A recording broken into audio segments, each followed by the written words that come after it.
Привет, мои дорогие! Вот мы опять и встретились. Не знаю, как вы, я очень рада. Но в душе надеюсь, что вы тоже. А иначе зачем бы вы подошли к компьютеру? Зачем бы вы включили экран? Чтобы мы друг друга с вами увидели и почувствовали, что мы друг другу рады и, главное, нужны. Вы знаете, мы все любим, когда говорят: ой, а что бы ты хотел?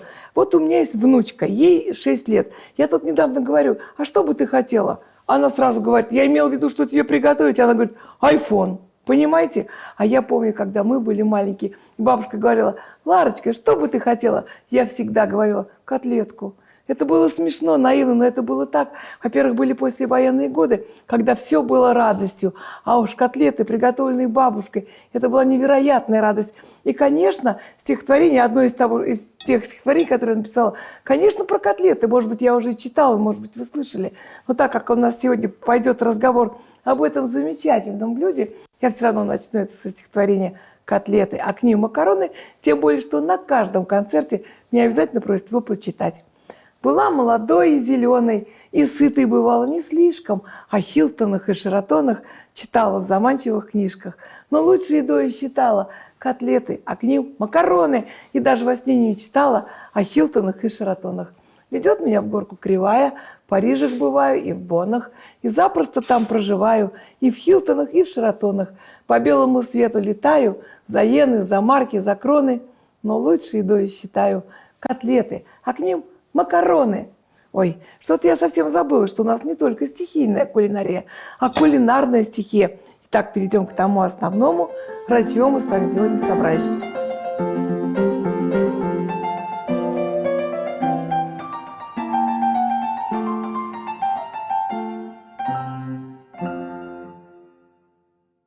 Берем мясо. Вот тут у нас два замечательных куска.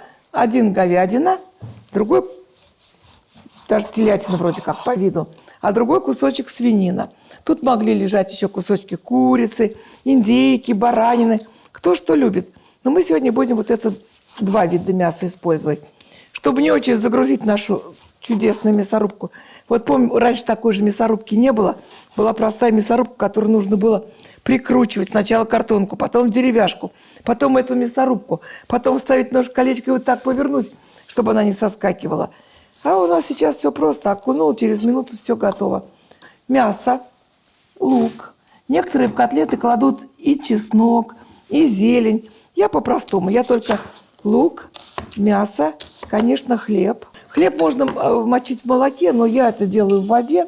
Молоко не обязательно.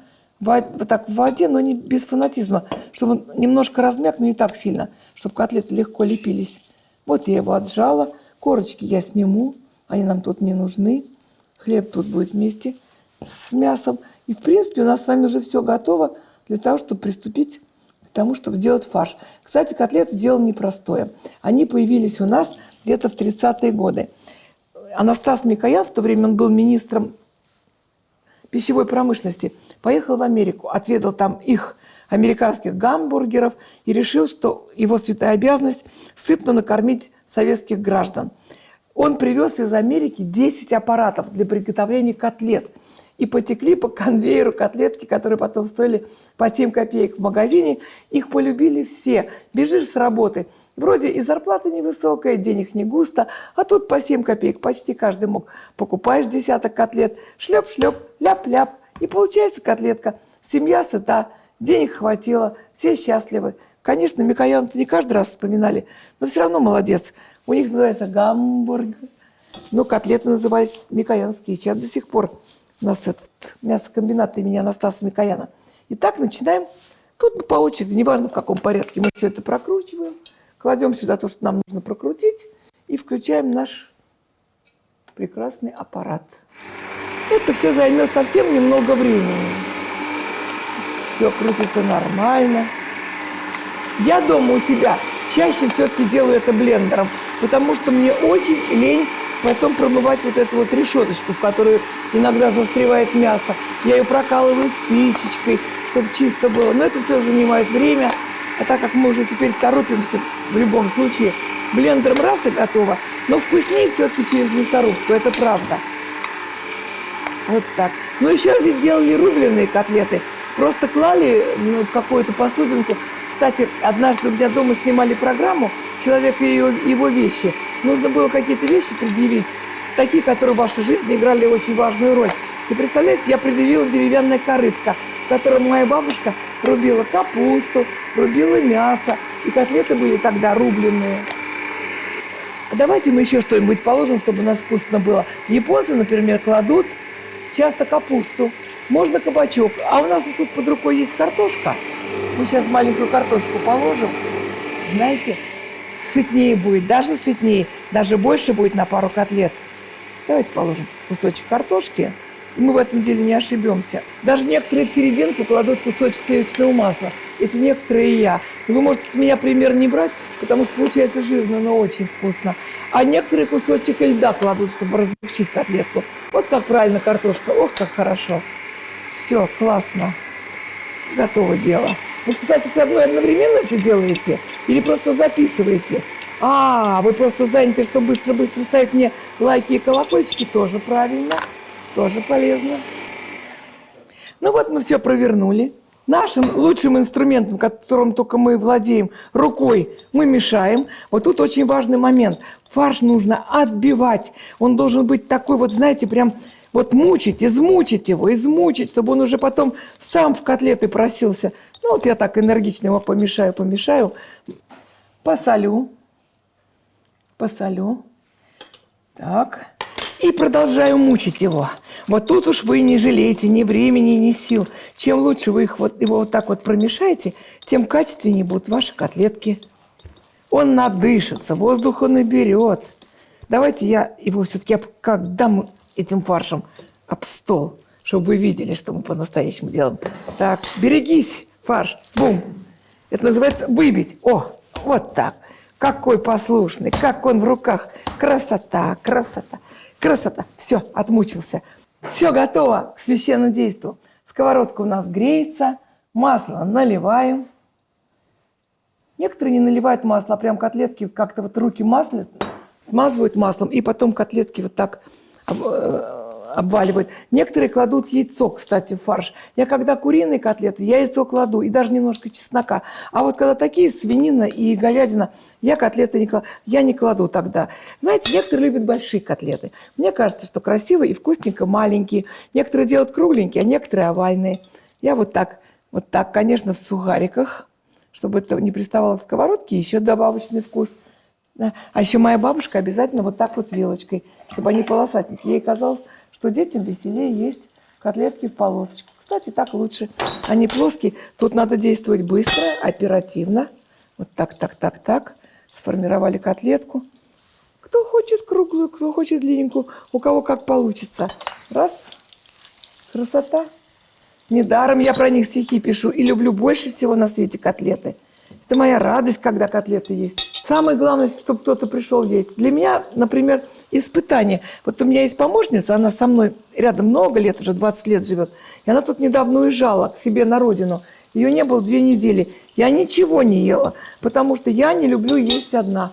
Я думаю, как и я, многие. Нет, некоторые любят в одиночку. Я люблю, когда есть обязательно около меня кто-нибудь напротив, который ест, приговаривает, похваливает. Кстати, я вам важно не сказала. Как только котлетки схватятся, их надо сразу перевернуть, как бы запечатать, чтобы не вытекло на сковородку то, что им самим пригодится. Как они повелели, перевернули. Мы потом их не раз перевернем, доведем до румяного состояния. Так, видите? А теперь еще один фокус. Конечно, гарниром может стать что угодно. И макароны, и картошка. А вот моя бабушка нас всегда давала деткам котлетки с зеленым горошком. И не просто так, я сейчас научу, как это делать. Вот смотрите, тут в горошке воды, ой, какой нежный, сладкий, водичка в нем есть, не было воды, там бывает такой горошек, просто один горошек совсем без жидкости, тогда не нужно жидкости немножко. Горошек греем, вот так, греем горошек. Обязательно немножко солим, чтобы было вкуснее, немножко солим, немножко сахарем, что немаловажно. Немного не надо, горошек вообще-то сладкий, но вот немножко сахара будет еще вкуснее. Немножко сахарем, чуть-чуть, и немножко посыпаем муки. И тогда он такой загустевает. Получается очень вкусный гарнир. Вкуснее быть не может. Котлетки наши готовы. Меняем местами, чтобы горошек у нас побыстрее пришел в себя. Как только он станет горячим, мы положим туда немножко сливочного масла и вот муки. Мука – это очень важно, чтобы он так как загустел чуть-чуть. Тогда он превращается в настоящий гарнир. Масло везде хорошо.